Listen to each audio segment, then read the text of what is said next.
This has to be the right way.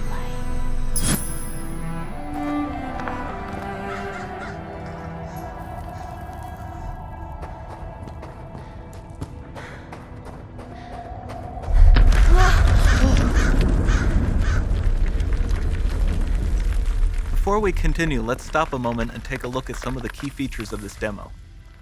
Much of what you see was built with Quixel Megascan assets, but instead of using the game versions, we used the cinematic versions, which would typically only be used in film. There are around 1 million triangles each, and thanks to virtual texturing, they all use 8K textures as well. Nanite can render an insane number of triangles very quickly. There are over 1 billion triangles of source geometry in each frame that Nanite crunches down losslessly to around 20 million drawn triangles. What does that many triangles look like? This isn't noise. These are the triangles, each a different color. Most are so small that they look like noise. Nanite achieves detail down to the pixel, which means triangles are often the size of pixels. This amount of geometric detail requires shadows to be pixel accurate as well, and Nanite can do that too. Speaking of lighting, all of the lighting in this demo is completely dynamic, with the power of Lumen that even includes multi-bounce global illumination. No light maps, no baking here.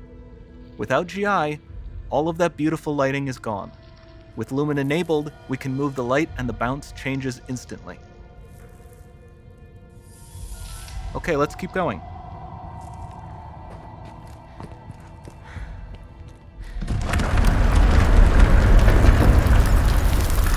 We've made some great additions to our audio system as well. Convolution reverb allows us to measure reverberation characteristics of real spaces, like actual caves that we sampled, and reproduce them in virtual spaces. Sound field rendering allows us to record and play back spatialized audio.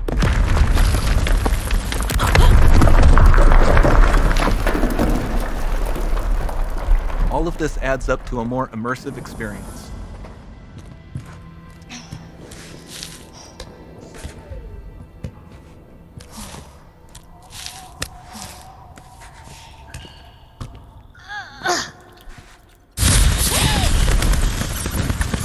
This swarm of bats was created with our Niagara effects system.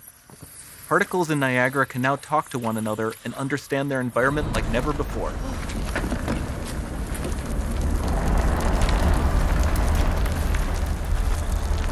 We've also added a ton of new functionality to run fluid simulations like you see in the water below.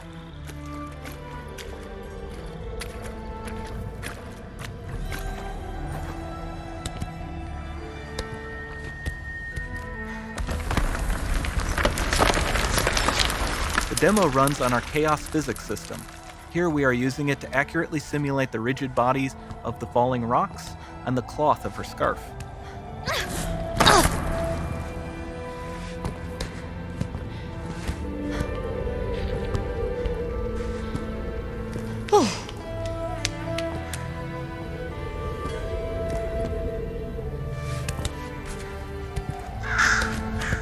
Now that the environment is so complex, we've needed to greatly improve our animation systems to adapt. We've added predictive foot placement and motion warping, which dynamically modifies IK and body position to look more natural. For the character to more realistically interact with the environment, we've added the ability to trigger seamless contextual animation events, like her hand on the door. Looks promising.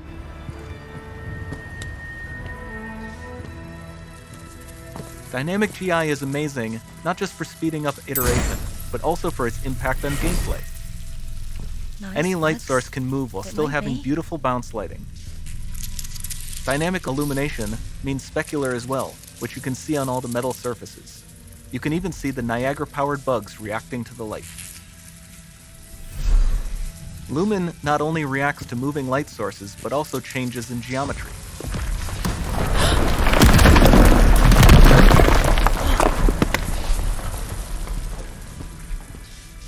Remember we mentioned high poly assets? This statue was imported directly from ZBrush and is more than 33 million triangles. No baking of normal maps, no authored LODs.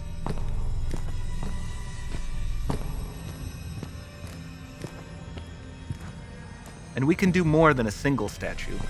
There are nearly 500 of that exact statue at the same detail level placed in this room for a total of over 16 billion triangles from statues alone.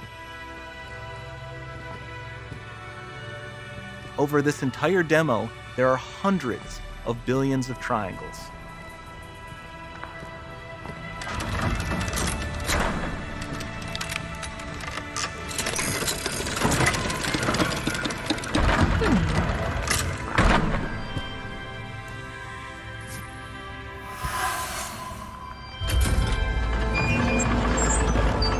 So with Nanite, you have limitless geometry, and with Lumen, you have fully dynamic lighting and global illumination, all running on a PlayStation 5.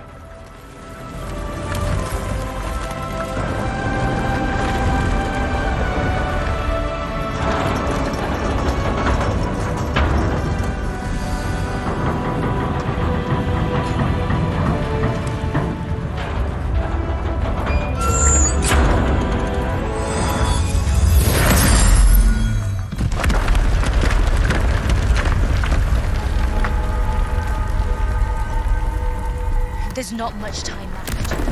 And this doesn't need to be constrained to small rooms. It can stretch all the way to the horizon. The portal, it's open. Don't fail me now.